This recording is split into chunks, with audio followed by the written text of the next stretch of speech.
समय होता ही नहीं, यह एक भ्रम होता है, एक मायाजाल है। इस ज्ञान को जानना सबसे बड़ा ज्ञान होगा, क्योंकि जिसको कहते हैं जगत मिथ्या है, ब्रह्म सत्य है। समय का ज्ञान आपको अच्छे से समझाने के लिए मदद करेगा, और जो भी आपको दुख, बंधन, पीड़ा, तनाव इत्यादि होता है वो सब खत्म हो जाएगा। क्योंकि दुख, तनाव जो भी होता है वो समय में होता है, और समय नहीं होता है, ये एक भ्रम होता है। तो आप समय से छूट जाएंगे तो आप दुख, तनाव, बंधन सभी चीज़ों से छूट जाएंगे। दुख, तनाव या बंधन जहाँ होता है वहाँ समय में ही होता है। अगर समय नहीं होता वहाँ तो दुख या तनाव भी नहीं होता। हम सबको जो भी दुख होता है, देखें क्या समय में नहीं होता। आपकी किसी आफंत की मृत्यु हो गई तो फिर आपको दुख होगा। वो दुख आपको उस समय में होगा जब उसकी मृत्यु हुई। जनवरी 5 तारीख रात 11 बजे उसकी डेथ हो गई और आपने सुना, तो जहाँ से आपने सुना वहाँ से वो दुख शुरू होगा। टाइम पे हुआ, टाइम से आगे बढ़ेगा फिर ये दुख, और आपको समय अनुसार ये दुख कम कम कम होता होता जाएगा, और आप एक दिन भूल जाएंगे। आप कहीं पर असफल हो गए, धोखा पा लिया, तो वहाँ से आपका दुख शुरू होगा। वो कौन सा महीना था, कौन सा टाइम था, सुबह था, शाम था, तो वहाँ से वो दुख शुरू होगा। और वो टाइम पे आगे बढ़ता चला जाएगा, और वो टाइम पे ज़्यादा बढ़ भी जा सकता है और घट भी जा सकता है।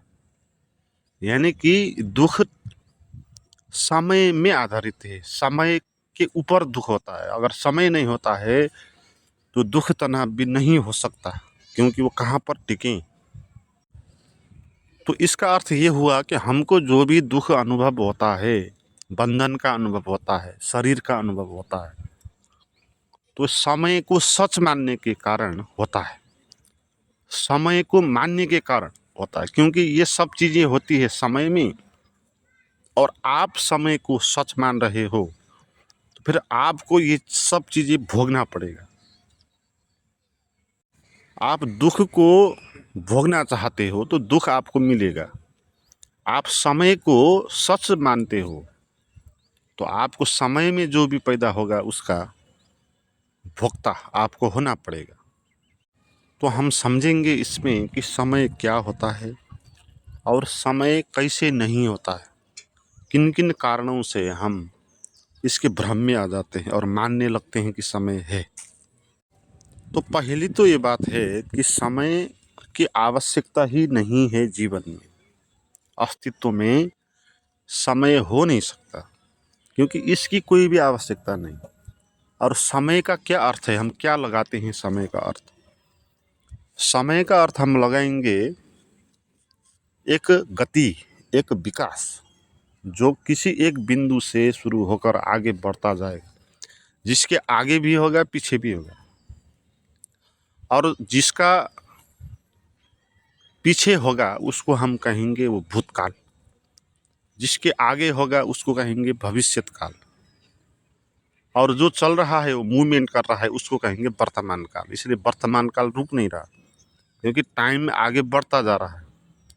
तो उसके पीछे हो सकता है, आगे हो सकता है ना। वो वर्तमान कहीं हो नहीं सकता जहाँ पर वो टिके, वो टिकता नहीं ना कहीं पर। जैसे एक कार स्पीड से जा रही है और पीछे जिसको छोड़ के वो आई है जिस सड़क को, वो उसका भूतकाल हो गया। तो आगे जो सड़क दिख रही है उसको, वो भविष्यत काल हो गया। अभी जो कार जा रही है जहाँ से, वो वर्तमान काल हो गया, हम मानते हैं। मगर अभी कार कहीं पर भी नहीं रुकी, वो चल रही है। तो आप उस स्पेस को कहेंगे ये वर्तमान है। आपके है कहने से में वो कार आगे चल जाएगी और दूसरी स्पेस पे पहुंच जाएगी। है ना। तो इसीलिए आप वर्तमान काल कह नहीं सकते। ये वर्तमान काल एक मान्यता है, असल में वर्तमान काल कहीं हो नहीं सकता, और भूत और भविष्य ये भी कहीं हो नहीं सकता, क्योंकि भूतकाल अभी नहीं है, वो खो गया, विलुप्त हो गया, और भविष्य काल अभी आया ही नहीं। तो दो काल अभी की नहीं है ना, वास्तविक नहीं है। वो एक आने वाली है, एक पहले जा चुकी वाली।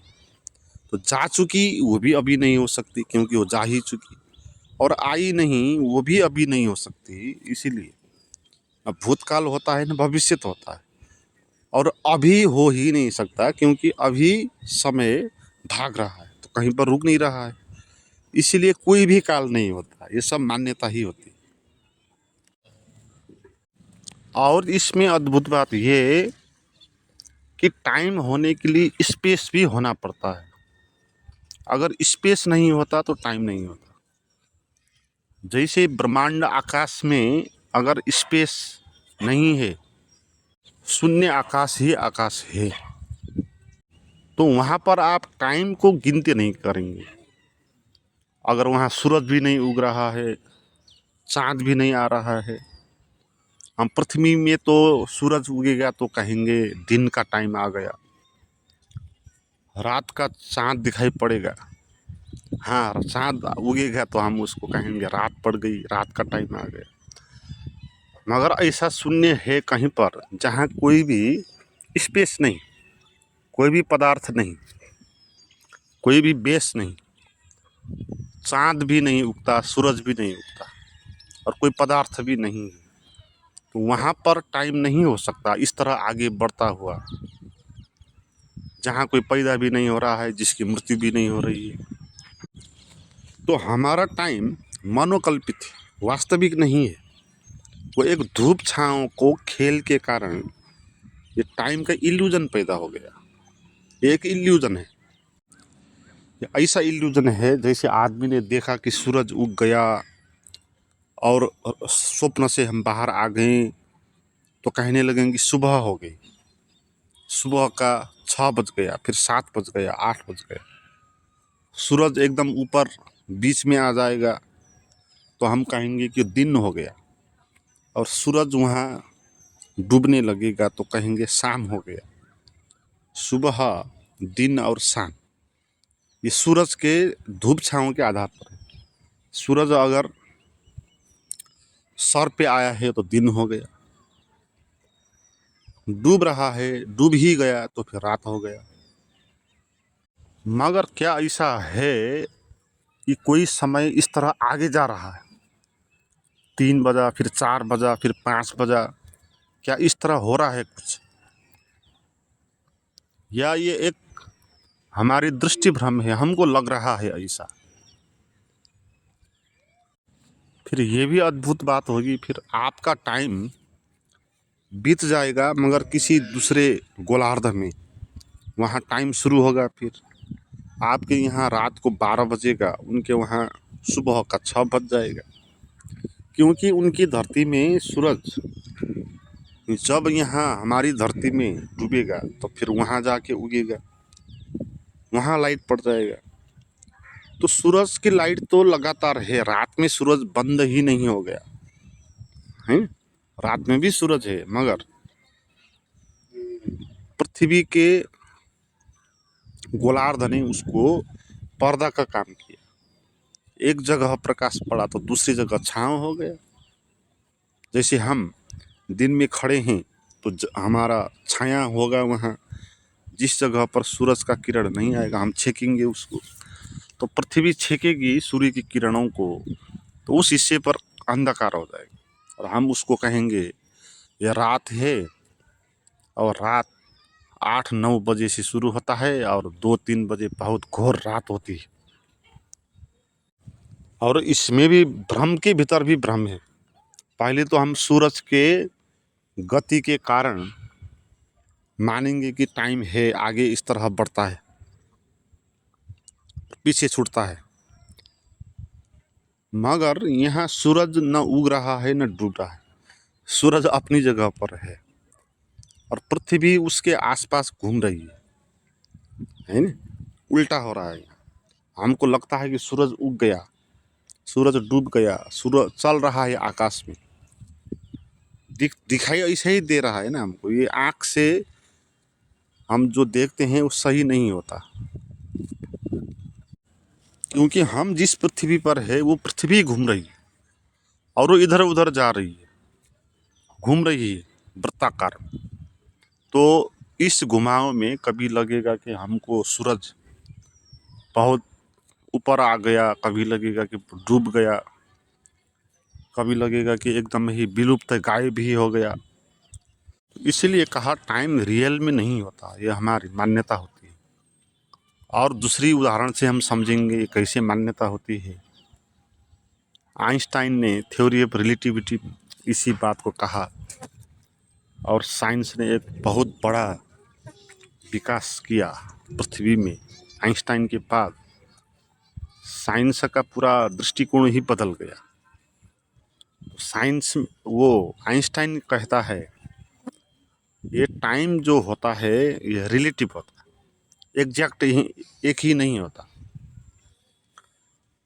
आप कौन हो, कहाँ हो, किस परिस्थिति पे हो, उस अनुसार आपको टाइम लंबा भी लग सकता है, छोटा भी लग सकता है। आप मुर्दे के साथ हो रात भर अकेले, उसी के साथ आपको बैठना हुआ तो आपको वो रात 1 साल जैसा लंबा लगेगा। आपको लगेगा कि टाइम कब कट जाएगा, कब ये से बाहर निकल जाऊं। तो टाइम आपको बहुत ज़्यादा अनुभव होगा, आपके लिए बहुत टाइम ही टाइम होगा। मगर आप किसी प्रेमी के साथ हो, एक रात आपको वो रात ऐसी लगेगी जैसे कि 1 सेकेंड बीता, 1 घंटा बीता। तो टाइम रिलेटिव है, एग्जैक्ट नहीं है, फैक्ट नहीं है ना। आपसे रिलेट करेगा टाइम कि आप कहाँ हो और क्या कर रहे हैं। आप दुखी हो तो आपको लगेगा टाइम बहुत मुश्किल है, टाइम पास करना बहुत मुश्किल है। आप सुखी हो तो आपको लगेगा कि टाइम गुजर गया, पता ही नहीं हुआ आपको कब टाइम बीता, पता ही नहीं। तो असल में जो सुखी होता है, जो आनंदित होता है, उसको पता होती है ये बात, टाइम नहीं होता। क्योंकि सुख में हम टाइम से बाहर आ जाते हैं, इसलिए तो हमको पता नहीं होता ना टाइम का ना। अभी हम ऋषि के साधना शिविर में 1 हफ्ते के लिए आपके साथ मिले थे, तो 1 हफ्ता कब बीत गया पता नहीं चला है, क्योंकि आप वहाँ ध्यान कर रहे थे। ध्यान में हम टाइम से बाहर आ जाते हैं, ध्यान के आनंद में टाइम के बाहर आ जाते हैं। इसलिए हमको टाइम का पता नहीं होता ना। हमको पता नहीं होता कि टाइम कब बीत गया, तो इसका अर्थ क्या है, हम टाइम से बाहर आए थे। अगर हम टाइम के भीतर होते तो हमको पता लगता, वो टाइम हमको अनुभव होता। तो परमात्मा ऐसा ही है जहाँ टाइम नहीं, इसलिए इसको कहा कालातीत है, वो त्रिकाल से पार है। और अभी साइंस ने इसमें बहुत अध्ययन किया, इसमें तो अभी क्वांटम फिजिक्स में भी बहुत काम हुआ, और थ्योरी ऑफ रिलेटिविटी वो तो काम कर ही रही है इसमें। तो वैज्ञानिकों ने बहुत अध्ययन करके ये पता लगाया, और आइंस्टाइन ने ये कहा ही था, कह दिया था कि टाइम और स्पेस वो दोनों एक ही है। टाइम और स्पेस दो एक है, अलग नहीं। हमको लगता है ये अलग है, टाइम अलग है, स्पेस अलग है। जैसे टाइम हो गया 3 बजे, 3 बजे का टाइम है।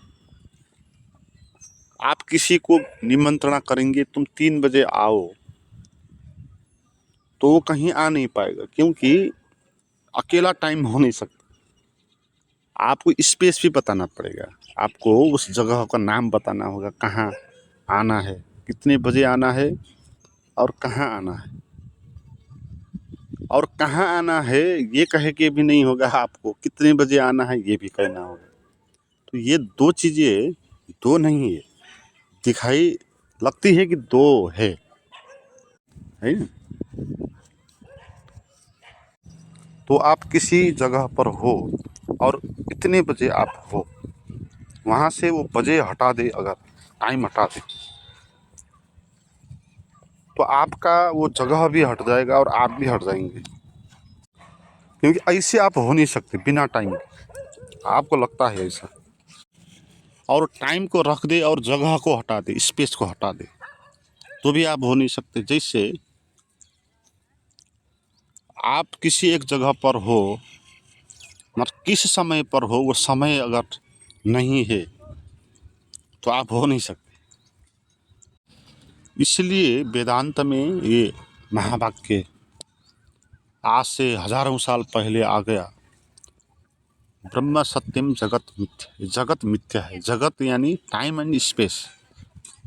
टाइम और स्पेस का नाम ही जगत है, इसलिए जगत मिथ्या है, झूठ है।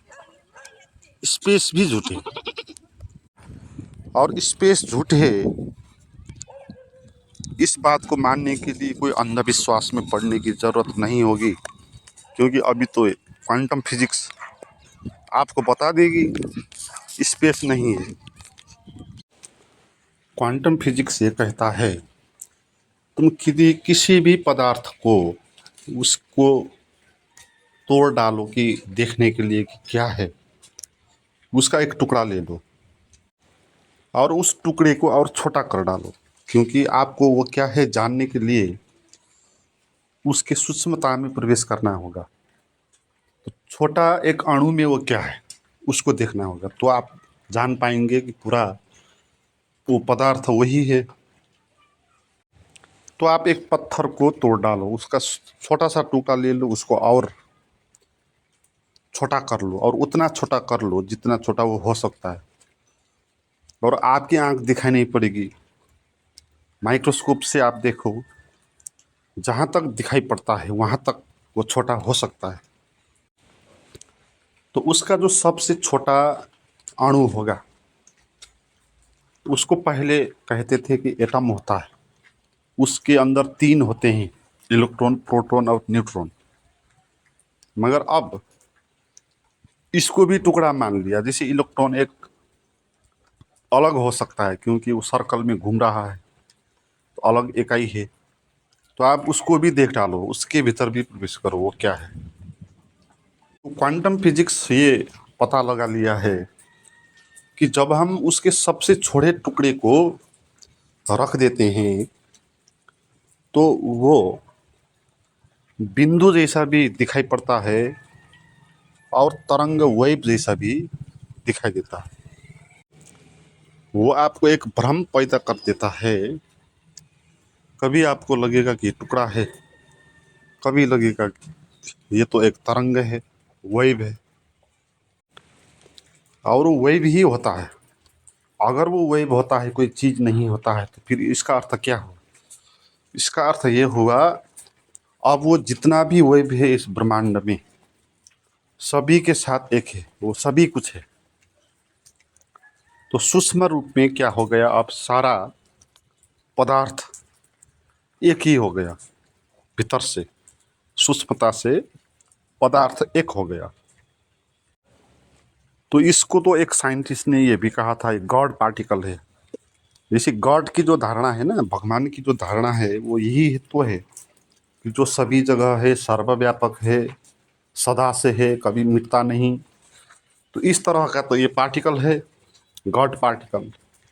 तो वेव की तरह होगा, वस्तु नहीं होगा तो कभी उसकी मौत भी नहीं होगी, पैदा भी नहीं होगा, सदा रहेगा जहाँ भी होगा, और सारा एक होगा। मगर साइंस में इस निष्कर्ष पर साइंटिस्ट पहुँचे, मगर इसको उन्होंने जाना नहीं। निष्कर्ष पर पहुँचना और जानना ये फर्क बात है। निष्कर्ष हम बौद्धिक तरीके से भी पहुँच सकते हैं, और बौद्धिक रूप से हम ठीक ठीक निष्कर्ष पर पहुँचे, मगर अब हमको अनुभव नहीं है। फिर तो हमको भी ऐसा ही अनुभव करना चाहिए कि हम भी कोई टुकड़े नहीं हैं, हमारा शरीर भी कोई टुकड़ा नहीं है, ये भी वेव जैसा है। तो आपका शरीर का अनुभव नहीं होना चाहिए, आपको उस गॉड का अनुभव होना चाहिए, है ना। तो ये साइंटिस्ट को ये अनुभव तो नहीं होगा, मगर पदार्थ के अध्ययन से वो ये बात जान पाएंगे।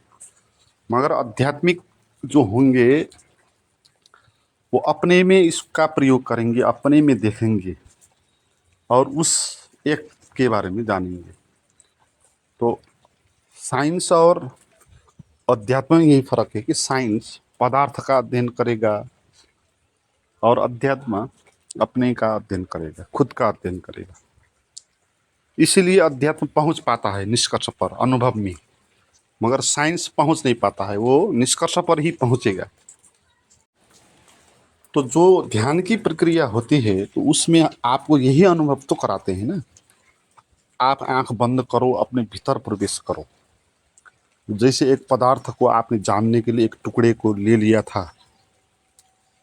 तो आंख बंद करो, अपना शरीर को देखो चारों तरफ और उसकी सूक्ष्मता में प्रवेश करो और छोटे हिस्से में प्रवेश करते जाओ। जैसे बाहर उस टुकड़े के छोटे छोटे हिस्से बना के हम गए थे अंतिम उस बिंदु तक। तो आंख बंद करके आप जो शरीर का अनुभव कर रहे हो, पहले तो आपका पूरा शरीर एक चट्टान जैसा ही अनुभव होगा, बहुत जटिल। तो आप जितना भीतर प्रवेश करते जाएंगे, उसको देखते जाएंगे, सूक्ष्म होता होता होता जाएगा। और ऐसा भी क्षण आएगा आपको शरीर का पता नहीं चलेगा, आपको लगेगा नहीं कि शरीर भी है। तो आप उस निष्कर्ष को अनुभव कर पाएंगे, हैं? तो यही इसी को कहते हैं ये भगवान। इस अनुभव को भगवत्ता, भगवान कोई व्यक्ति नहीं है, वो एक भगवत्ता है, एक क्वालिटी है, एक वृत्ति है वो। तो इस तरह का अनुभव हम अपने भीतर प्रवेश करके कर सकते हैं। तो प्रारंभ में मैंने आपको कहा था कि समय एक भ्रम है, इसको जान के क्या फायदा होता है। तो यही फायदा होता है कि हम इससे ये जानेंगे कि हम जिस शरीर को अनुभव कर रहे हैं वो एक स्पेस है, और स्पेस होने के कारण वो नहीं है, वो बाहर दिखाई पड़ रही है भ्रम से। भीतर प्रवेश करने से वो दिखाई नहीं पड़ेगी। ये ये गॉड पार्टिकल जैसा हो गया, क्वांटा जैसा हो गया, है। एक दृष्टि से देखने से वो बिंदु दिखाई पड़ती है, एक दृष्टि से देखने से वेव दिखाई पड़ती है। तो आपका शरीर भी एक दृष्टि से अनुभव में आता है शरीर के रूप में, एक दृष्टि से ध्यान में आपको लगता है ये शरीर है ही नहीं। और आप समय से बाहर आ जाएंगे, आपको ऐसा लगेगा कि आप कहीं पर भी नहीं हो, किसी जगह पर, किसी स्पेस पे नहीं हो रुके हुए, और आप किसी टाइम में भी नहीं हो। ना आप सुबह हो, ना आप शाम में हो, ना आप दिन में हो। टाइम का अनुभव भिन्न होता है ना। सुबह एक किस्म का अनुभव होगा, जब सूरज उगता है तो लोग एकदम से जगे हुए वो टाइप के होंगे। शाम में लोग सोए हुए टाइम के होंगे और अनुभूति के होंगे उस टाइम पे। तो टाइम के अनुसार हम अनुभव करते हैं, मगर कोई टाइम से बाहर आ जाएगा तो उसको क्या अनुभव होगा। उसको ना सुबह जैसा अनुभव होगा, ना रात जैसा अनुभव होगा, और वो स्पेस में भी नहीं है। तो शरीर में हूँ जैसा भी नहीं लगेगा, तो फिर पृथ्वी में हूँ जैसा भी नहीं लगेगा। किसी पार्क में हूँ कि घर पे हूँ कि बाहर हूँ कि किस जगह पर हूँ, और किस टाइम पे हूँ, अभी कितना टाइम हुआ है, दोपहर शाम, इसका कुछ भी अनुभव नहीं होगा। आप समय से बाहर आएंगे। तो ये अद्भुत जीवन का रहस्य है। मित्रों, आप मेरे साथ और ज़्यादा जुड़ना चाहते हैं, प्राइवेट वीडियोज़ और सत्संग कार्यक्रम में भाग लेना चाहते हैं, तो व्हाट्सएप पर जो डिटेल्स दिया हुआ है वहाँ जाके चेक करें। Thank you.